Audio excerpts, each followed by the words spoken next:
you are allowed to train with a sword. So let me go ahead and show you a few things that you can do to practice at home if you have a sword or even just a 4-foot stick. The very first thing that you're always going to want to learn is overhead blocking and how to strike your opponent's weapon away from you. Asking people who do HEMA, which is Historical European Martial Arts, the 3 most common attacks is actually going to be the thrust. It happens more often than not. Then it's going to be an overhead cut, happens more often than not. And then, of course, the horizontal cut. Those are the 3 most common methods of attack.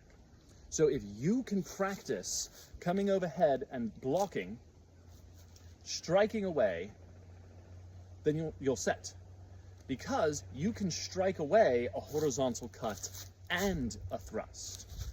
You can overhead block a thrust by pushing their blade upward.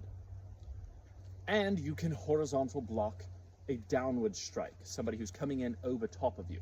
If you'd like to see more of this stuff, go up to the search bar and just look up sword training tutorials. There are lists of videos. If you're looking for specific ones, Cell Sword Art is one of my favorite.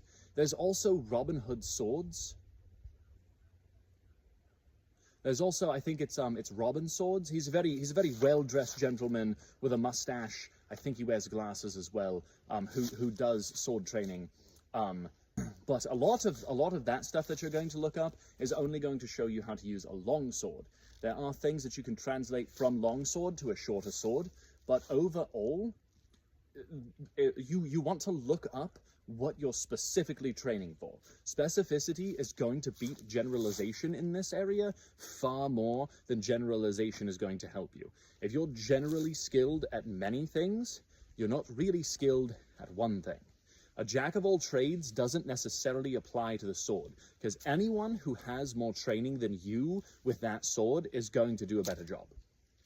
I hope you enjoyed the video, my friends, and I'll see you around the guild.